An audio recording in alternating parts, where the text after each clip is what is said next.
Good morning everyone, welcome back to the channel. আশা করি তোমরা সবাই ভীষণ ভালো আছো, যে যেখানে আছো সুস্থ আছো, ভালো আছো।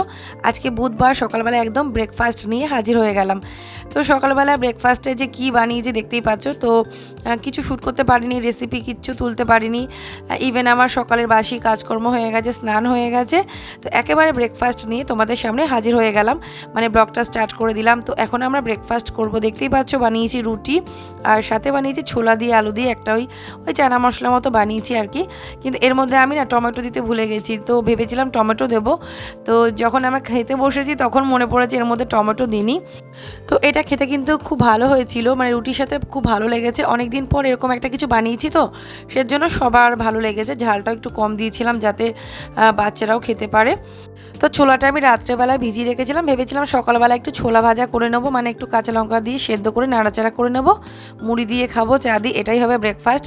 কিন্তু সকালবেলা হঠাৎ করে মনে হলো না এরকম একটা কিছু বানাই, রুটি করি।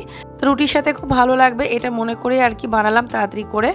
তো যাই হোক, আমি দুধ চা করেছি, ওদিকে হাজব্যান্ডের জন্য লিকার চা। তাহলে চলো ব্রেকফাস্টটা করে নিই। আর এর মধ্যে লাস্টে কিন্তু আমি একটু চানা মশলা দিয়েছিলাম, মানে নর্মালি বানিয়ে লাস্টে একটু চানা মশলা ছড়িয়ে দিয়েছি, দিয়ে নামিয়ে নিয়েছি। মানে চানা মশলাটা দেওয়াতে না এটা টেস্টটা খুব ভালো হয়েছিল।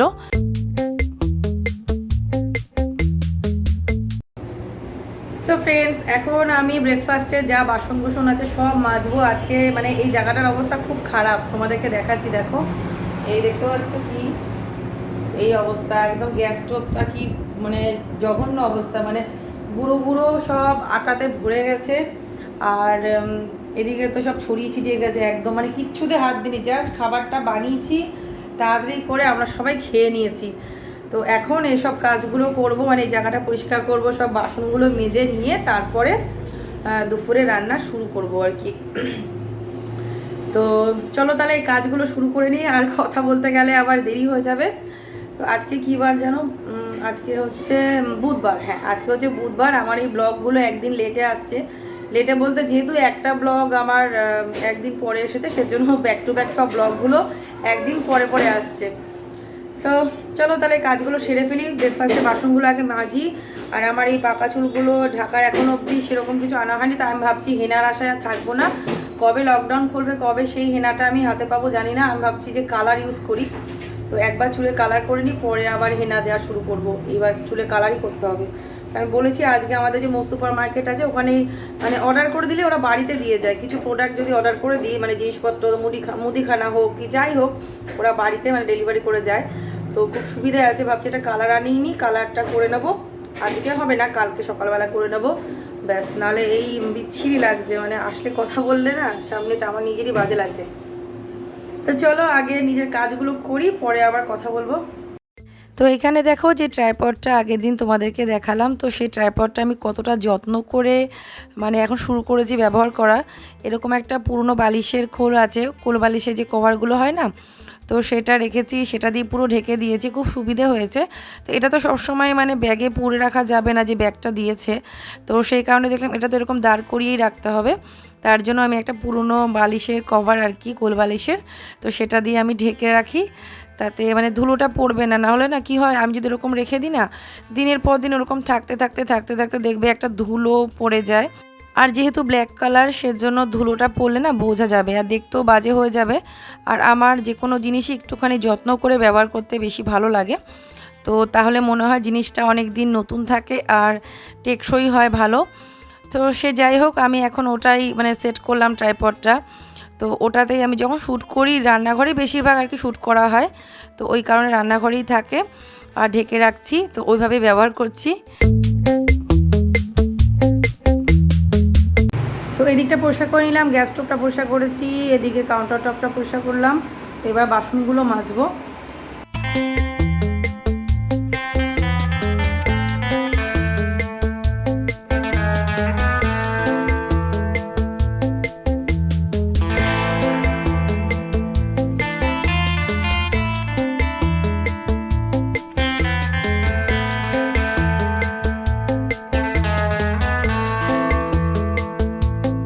তো এখানে বাসনগুলো মেজে রাখার জন্য না আমাকে একটা বাস্কেট কিনতেই হবে, মানে আমার যে বাস্কেটটা খুব পছন্দ, মানে আমি সেটা অ্যামাজনে দেখেছি, তো অনেক দিন ধরেই দেখছি, একবার অ্যামাজনে দেখি, একবার ফ্লিপকার্টে দেখি, তো ভেবে পাই না যে কোনটা বেশি ভালো হবে। একই টাইপের বাস্কেট অনেক রয়েছে। তো আমি একটু নিতে চাইছি এরকম যে একেবারে ছোট না হয়ে যায়, আবার যাতে মানে ফেটে টেটে না যায় আর কি, যেহেতু আমি বাসন কিন্তু আমার মোটামুটি বেশিই হয়। আর এমনিতেও আমার খুব একটা ছোট ছোট অল্প বাসন না যে ছোট্ট একটা বাস্কেটের মধ্যে ধরে যাবে। যেমন দেখতেই পাচ্ছ এখন ব্রেকফাস্টের বাসন কতগুলো বেরিয়েছে। তো সব দিন আবার সমান বাসন হয় না, কোনো দিন বেশি হয়, কোনো দিন কম হয়। সে যাই হোক, তোমাদের মধ্যে যদি কোনো বন্ধু তোমরা ওরকম বাস্কেট নিয়ে থাকো তো আমাকে একটু প্লিজ বলো কোনটা বেশি ভালো হবে। যে ট্রে সিস্টেমগুলো হয় না, যেটা ধরো জলটা ওই ট্রের মধ্যে দিয়ে বেরিয়ে যায় বেসিনে, তো আমার ওই কাউন্টার টপের ওপরটা আর কি জল জল হবে না।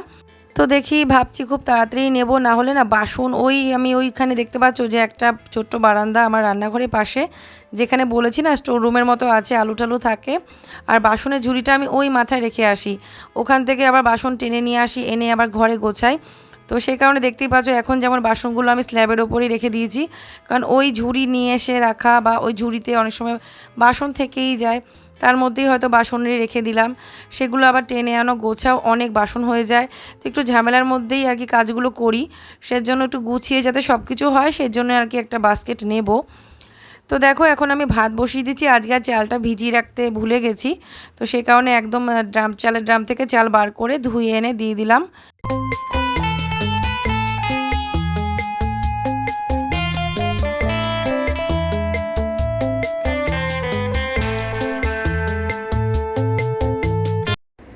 তো বাসনগুলো সব মাজলাম, ভাতটা বসিয়ে দিলাম, এবারে সবজিগুলো বানাবো। কি সবজি বানাবো না বানাবো দেখো, তাদের কি ঘামছি, ঘাম হচ্ছে। ফ্যানটা তো অফ করে দিয়েছি যেহেতু গ্যাসটা জ্বালিয়েছি তার জন্য। তো চলো এই বাসনগুলো একটু শুকুক, তারপর ওদিকে নিয়ে যাব। এখন আমি আগে সবজিগুলো বানিয়ে নিই, মানে সবজি কেটে নিই আর কি। কী সবজি বানাবো দেখি, ফ্রিজে অনেক সবজি আছে, অনেক সবজি, মানে সবজি থাকতেও না আমার হাজব্যান্ড সবজি নিয়ে নেয়, সবজিওয়ালা গেলেই সবজি নিয়ে নেবে সকালবেলা, নিয়েও ধুয়ে টুয়ে এনে ঘরে রাখে। তো আমি বলে দিই যে ফ্রিজে সবজি আগে খালি করবো, তারপর সবজি নেবা।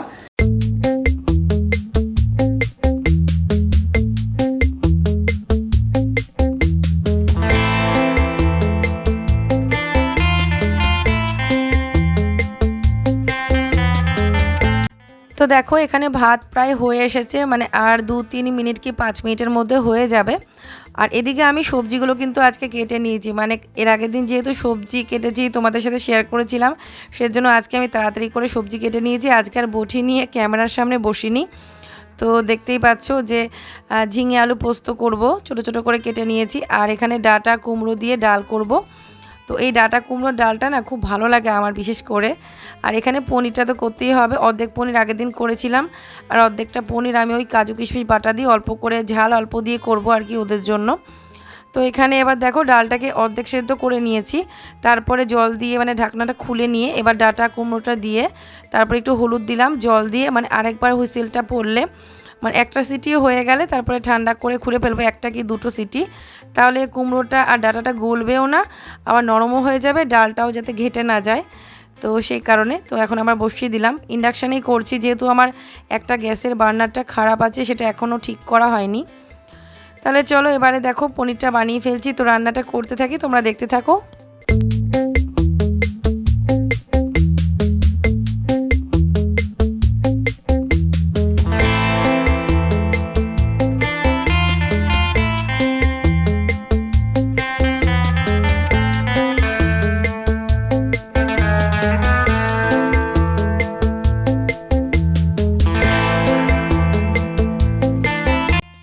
তো ঝিঙে আলু পোস্তটা বানানোর জন্য কড়াইতে আমি তেল দিয়েছি, তেলটা গরম হওয়ার পরে দিয়ে দিচ্ছি আলুগুলো। তো আলুগুলোকে একটুখানি ভেজে নেব নুন হলুদ দিয়ে। তো আমি কিন্তু পোস্ততে একটু হলুদ দিই, হলুদ দিলে কালারটা বেশ ভালো আসে, সে কারণে একটু নাড়াচাড়া করে নিচ্ছি, একটু ঢাকা দিয়ে নেব আলুগুলো যাতে তাড়াতাড়ি নরম হয়ে যায়। আর ঝিঙেটা আমি আগে থেকে দিচ্ছি না কেন, ঝিঙেটা দিলে না মানে ঝিঙেটা গলে যাবে, আলুগুলো আর ভাজা হবে না। তো আলুটা একটুখানি ভাজা হোক, মানে একটু নরম হওয়ার পরে আমি ঝিঙেটা দিয়ে দেবো। তো দেখতেই পাচ্ছ একটু ঢেকে রাখলাম। তো এবারে ঢাকনাটা নামিয়ে দিলাম, এবার কিন্তু আলুটা হালকা একটু নরম হয়েছে, তারপরে আমি এখন ঝিঙেটা দিয়ে দিলাম। তো ছোটো ছোটো করে ঝিঙেটা দিয়েছি যেহেতু, তো খুব তাড়াতাড়ি নরম হয়ে যাবে। তো এবারে নাড়িয়ে চাড়িয়ে নিচ্ছি, তারপরে মানে একটু ভাজা ভাজা হলে মানে আরেকবার একটু ঢাকা দিয়ে রাখবো এখন, যাতে ঝিঙেটাও একটু নরম হয়ে যায়। তারপরে আর কি পোস্ত বাটাটা দিয়ে দেবো, পোস্তর সাথে কাঁচা লঙ্কা দিয়ে পেস্ট বানিয়ে রেখেছি। তো আমি কিন্তু একটু ঢেকে রেখেছিলাম, সেটা আর আমি দেখাইনি। থালা দিয়ে জাস্ট ওই 2-3 মিনিটের জন্য ঢেকে রেখেছিলাম। তারপরে ঢাকনাটা নামিয়ে এখন আমি পোস্ত বাটাটা দিয়ে দিলাম। তো পোস্ত বাটার সাথে লঙ্কাটাও একেবারে বেটে নিয়েছিলাম। তো এবারে অল্প জল দিলাম, তো তারপরে নুন দিয়েছি, অল্প সামান্য চিনি দিয়েছি লাস্টে। আমি ঝিঙে আলু পোস্ততে আমি একটু চিনি দিই। তো এবারে ঢেকে রাখবো, ব্যাস নরম হয়ে গেলে একটু শুকিয়ে যাবে মশলাটা, তারপরে রেডি হয়ে যাবে ঝিঙে আলু পোস্ত। তো দেখো রেডি হয়ে গেছে।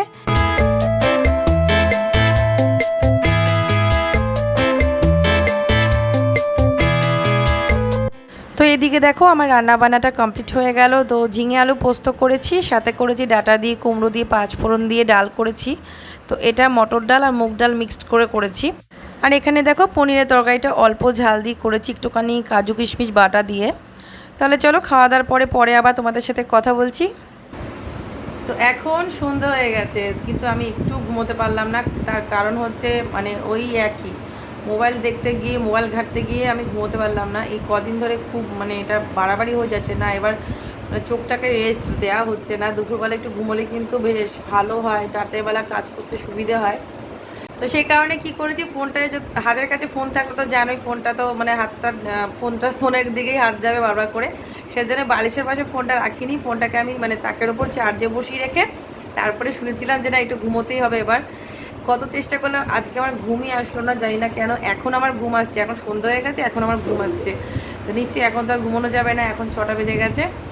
তাহলে চলো আজকে সন্ধ্যাবেলায় আবার ব্লগটাকে কন্টিনিউ করছি। দুপুরবেলায় রান্না বান্নার পরে খেয়ে দিয়ে একটু মানে একটু রেস্ট তো হয়ে গেল, ঘুমাই আর না ঘুমাই।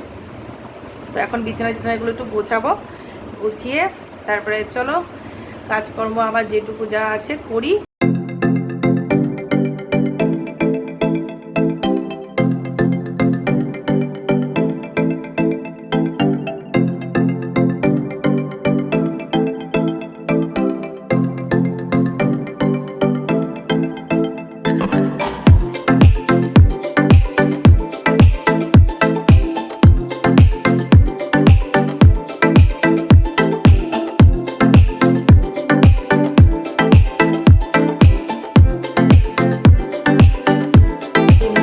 বলেছিলাম না কর্নফ্লেক্স আনবা, কর্নফ্লেক্স না চকোস, তারপরে হচ্ছে ওদের একটা পাউডার, বেবি পাউডার, চকোস, তারপরে হচ্ছে ওই 1 প্যাকেট আটা।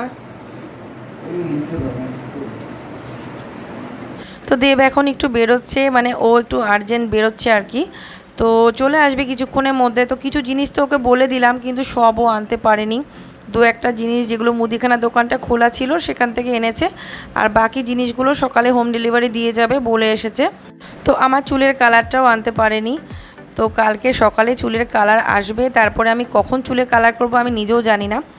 সে যাই হোক, এবার আমি চলে আসলাম, এই রুমটা একটু গুছিয়ে নিচ্ছি, চারিদিকে সব ছড়ানো ছিটানো রয়েছে। তো একটু গুছিয়ে নিলাম, তারপরে এখন গোপালের চুলটা বেঁধে দেবো। তো আমার ছেলেটা যেন এই চুলটার জন্য খুব অসুবিধে হয়, মানে ওর এই চুলটার জন্য ওর গরমও লাগে, চুলটা ফেলতেও পারছি না, নিজেরা তো ন্যাড়া করে দিতে পারবো না। তো বাড়িতে লোক ডেকে যে চুলটা ফেলে দেবো সেটাও পারছি না, সাহস পাচ্ছি না। আর বলে নাকি বাচ্চাদের চুল, যদি ছোট বাচ্চাদের চুল নাকি বড় হলে তো চেহারা নাকি একটু খারাপ হয়ে যায়। তো দেখছি সেরকমই কিছুটা, মানে আমার ছেলের মানে চেহারাটা আগে একটু ভালো ছিল, তো চুলগুলো এতটা বাড়ার পরে না মানে মুখটা শুকনো লাগে, জানি না কেন। আমার মাসি এই কথাটা বলেছিল। তো মিষ্টু চুলটাও আমি বেঁধে দিলাম।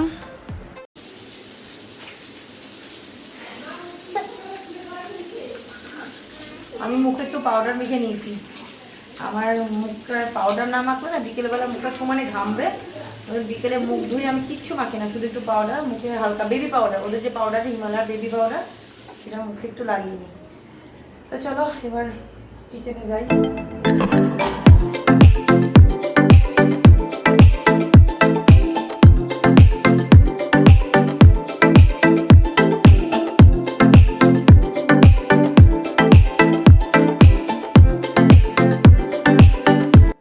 তো দেখো ওদের চকোসটা আনা হয়নি, মানে 2-3 দিনের হয়ে গেছে ওদের চকোস নেই। তো সে কারণে এখানকার যে একটা দোকান আছে আমাদের বাড়ির কাছে, সেখানে এরকম খুচরো ছোট প্যাকেট পাওয়া যায়। তো ছোট প্যাকেট 2 প্যাকেট এনে দিয়ে গেছে আমার হাজব্যান্ড, যে ওদেরকে খাইয়ে দেওয়ার জন্য। তো সেটাই দিলাম আর কি।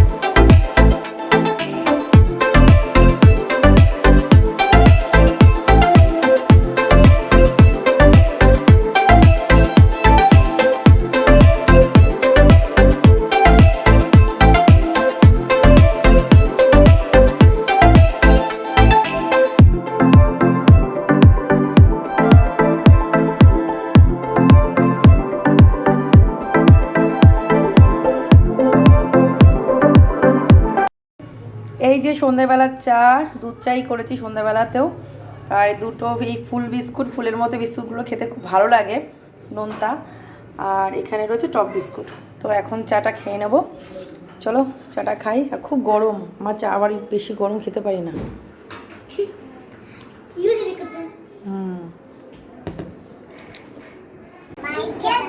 কি করছো তোমরা? পড়াশোনা করতে লাগবে?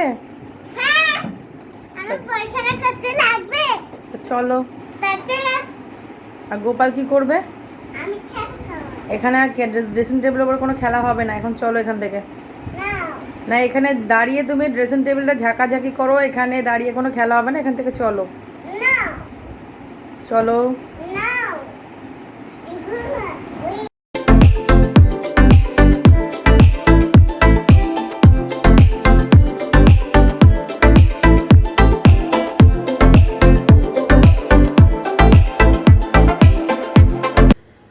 সো ফ্রেন্ডস, আজকের এই ব্লগটা আমি এখানে এন্ড করছি। চা খাওয়ার সাথে সাথে এই ব্লগটা আমি এখানে এন্ড করলাম। যদি ভালো লাগে এই ব্লগটা অবশ্যই করে একটা লাইক করবে। যারা নতুন আছে আমার চ্যানেলে, প্লিজ আমার চ্যানেলটাকে সাবস্ক্রাইব করে নেবে। দেখা হচ্ছে তাহলে পরের ব্লগে। খুব ভালো থেকো তোমরা, সুস্থ থেকো। তো টাটা, বাই বাই।